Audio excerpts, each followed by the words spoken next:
Hello there, students. Thank you for being part of this presentation today. My name is Luis Silva. I am your American government teacher. And today we are going to be focusing on the Legislative Branch, Article 1, Congress. Before we continue going, let's review some of the information that you know already. And this is that the federal government, the national government, is divided in three branches. The first branch is the legislative branch, which is also known as the Congress. The second branch is the executive branch. This branch is led by the president.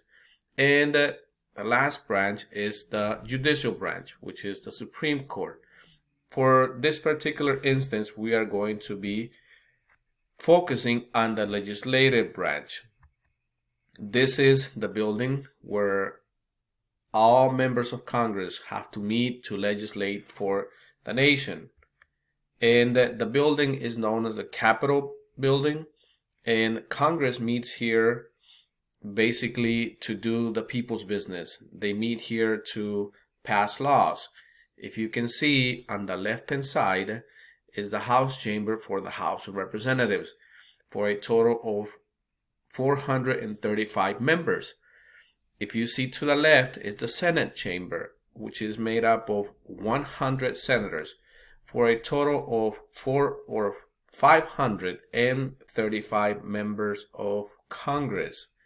This is the interior part of the House of Representatives. As you can see, it has a whole bunch of space to basically sit many people in there.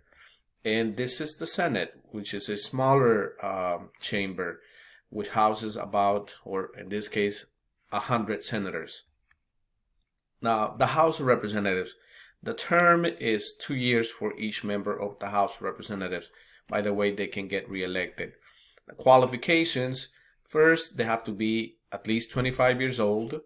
They have to have been U.S. citizens for at least 7 years, and they have to be residents of represented states. Like we mentioned before, the number of representatives is 435 members. The head of the House of Representatives is the Speaker of the House. The Speaker decides the committees each member will serve on, decides the order in which bills will be heard. The Speaker of the House is extremely powerful because he or she can decide what bills will be actually brought forth to be voted on, and what bills will not be brought to the House floor to be voted on. This can actually kill any legislation that could be in there. For example, if the Speaker of the House does not like the laws on immigration or a law on immigration and he or she does not want to hear it, guess what? That legislation is dead, and it's a very powerful position. Special powers of the House of Representatives. All money appropriations bill start here. The House of Representatives has the power of the money. The House of Representatives can vote and provide money to the president to carry out its powers. So it's a very powerful position. First, of the House of Representatives, of the Speaker of the House, as they, or in this case, the House of Representatives can actually dictate how much money it goes into different programs.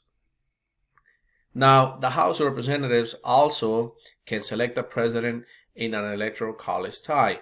This means that if both candidates are tied at the end of a national election, it is the House of Representatives that decides who becomes the United States president. This is interesting because if the ruling party is a Republican Party, this means that most likely they will elect the Republican candidate and forget about the Democrat candidate. So they have a lot of power in this case, the House of Representatives. The House of Representatives can also write the article of impeachment against high-ranking officials. We just had, not too long ago, the House of Representatives write article of impeachment against President Donald Trump. Moving on, in this case, to the Senate. The Senate actually has longer terms. In this case, each senator serves for 6 years. The qualifications are that the senator or the person running to become a senator has to be at least 30 years old, has to be or have been citizen of the United States for at least 9 years, and resident of the represented state. The Senate has 100 members. The head of the Senate is the United States President. The day-to-day head of the Senate is the President pro tempore. This is interesting because in this case, the Vice President does not necessarily get in the Senate, so it is basically the President pro tempore, that one that deals with everything that goes on inside the Senate. Powers, decides committee members, and the orders bills are debated.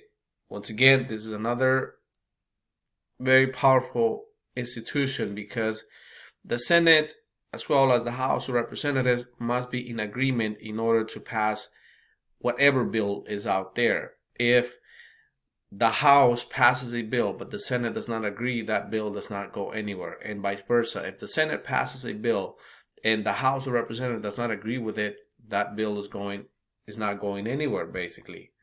Special powers of the Senate: approves all treaties, approves all appointments. In this case, if the president decides to fulfill a vacancy in the Supreme Court, and in this case, the Senate will be the one that would be given the consent or the okay to that particular candidate to be part of the Supreme Court or not to be part of the Supreme Court. The Senate chooses the Vice President in an electoral college tie. Remember, the House of Representatives elects the President in case there is a tie in the electoral college. The Senate is in charge of electing the Vice President if there is an electoral college tie. Acts as the jury in all trials of impeachment. As we saw not too long ago, President Trump was impeached by the House of Representatives, but it was the Senate who was in charge of basically formally ending the impeachment process of guilty or not guilty. In this case, the 100 senators become part of the jury that decide the fate of the President of the United States. Congress, now this is for both houses, must keep a journal, the congressional record, must hold sessions at the same time. Sessions begin January 3rd each year and continue throughout the year. 2 sessions make up a term. We are currently in the 116th Congress. Must have a quorum to do business. 51% or more of the members must be present in the floor in order to conduct business in Congress. Now, again, continuing on with the Congress, both houses make their own rules for behavior and punishments. Censure is basically formally a reprimand written in the record.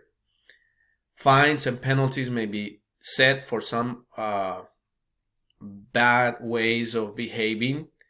Expulsion is when members with gross misconduct may be thrown out of office. If the congressman or woman does something that's completely inappropriate, they can be basically kicked out. Privileges and compensations of Congress members. The salary of congressmen or women in this case is $174,000 per year, plus medical and dental benefits, free office, parking, and trips to home state. Staff budget, they get money for their staff, tax breaks, and second home.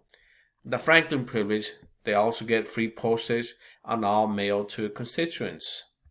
Continuing with privileges and compensation of Congress members. As you can see here, we have a breakdown of the Senate leadership as well as the House leadership, and they get paid significantly other than the other members. This is really important because obviously these people have been there for quite some time, and they are leaders of their individual or their parties. I'm not going to go over all of the numbers here, but you can see them for yourself. They're significant numbers for anybody, basically. Now, privilege and compensation of Congress members. Immunity or legal protection. Cannot be sued of anything if they saw or write while carrying out their duties. Cannot be arrested for minor offenses while Congress is in session. May not hold in other political office at the same time. Now, powers of the Congress. The Congress can raise and collect taxes, borrow money, regulate commerce, set laws for naturalization and bankruptcy, coin money, punish counterfeiting, post office, copyright and patents, set up courts, declare war, establish the military and National Guard, make rules and allot funds for the military and National Guard, run Washington, D.C. and all federal property, and obviously use the elastic clause or implied powers. Now, the elastic clause is really important in order for Congress to do its job. It is also known as the necessary and proper clause, as it gives Congress the power to make laws necessary and proper to carry out the delegated duties, also known obviously as the elastic clause. This clause can actually extend the powers, stretch the powers of Congress, and obviously sometimes Congress does use it because, the Founding Fathers did not mention each power, one by one, but instead they added this clause because they knew that something would come up that is not written in the Constitution. So this gives Congress the power to actually use or do what it needs in order to continue running the country. Now, powers denied to Congress. Congress cannot suspend the writ of habeas corpus, must show cause for holding a suspect except in wartime. No ex post facto law. Cannot punish a person for an act committed before there was a law against it. No bills of attainder. Cannot deny someone the right to a jury trial. Continuing on with powers denied to Congress. No tax on exports. All states must be treated the same. And there are no titles of nobility. Now, I do want to talk, and we're kind of gonna move on to our current political structure. And as you can see here, you have the 115th Congress and you have the 116th Congress here, and one goes back to 2016 and the other one goes starts on 2018. Both the Senate as well as the House of Representatives. You can see here a breakdown of how the power shifted from, especially in the House of Representatives, from 2016 to 2018. You're more than welcome to pause this video in order to see all the or how everything changed. The historic 116th Congress. The elections of 2018 were extremely significant because for the first time, it brought a whole bunch of minorities into the United States Congress. The idea behind, obviously, having a whole bunch of minorities in the Congress is important because Congress is supposed to represent the makeup of the country in terms of minorities. And this particular Congress brought 126 women into Congress, 37 Hispanic caucus members, 5 LGBTQ, 55 Black caucus members, 20 Asian American Pacific Islander members, and 2 Native Americans. Very important, again, because it brought more minorities into the Congress to represent the diversity within the United States. This is the end of this presentation. I hope you learned a lot from it, and please make sure to subscribe in order for you to continue to receive and hear lessons related to social studies, related to U.S. history, related to U.S. government, as well as economics. And moving on, these are some of the questions or the questions that you will be dealing with in this particular lesson activity related to the United States Congress. You have a whole bunch of questions. I do want to just point out some of the expectations here. For questions 1 and 2, you need to be able to, question 1, you need to be able to fill in this blank. You need to go and see here the Congressional Profile Survey for the 113th Congress and fill in the blanks in this table. Make sure that you are doing your best, putting your best effort, and answering completely. Question number 2 is asking you about breaking down or the breakdown of the ethnicity of the voting members of the 113th Congress. Please make sure that you do not provide one sentence responses, but instead that you're providing a solid response. This means a couple of paragraphs is possible. And that this lesson activity, district membership continues. And in this case, question B is asking you, what does the religious makeup, or what was, in this case, exactly the religious makeup of 113th Congress? And you need to explain like Protestant, Catholics, and or whatever religion the members of Congress were at this particular group, or with this particular group of people. Part C is asking you, according to the profile, what is the education level of most members of the 113th Congress? Go and see. Are they high school graduates? Did they have like a bachelor's degree? Are they attorneys? Are they like businessmen? Whatever they are, make sure you explain that. Part C, or question 3, in this case, you need to be able to put together a good response, and it's asking you to use your knowledge of the U.S. as a whole, as well as your answer from the questions above and the information found in the report. How diverse does the 113th Congress seems to you? Give specific examples. Remember that right here, the population of the U.S. is more than 300 million people. How many females are there in the general population? If there is 50% of females in the entire country, why isn't there like half of females in the U.S. Congress? So all of this you need to look at. Make sure you review this very careful and make sure that you provide solid answers. We're not looking for one or two sentence responses. We're looking for paragraph responses here.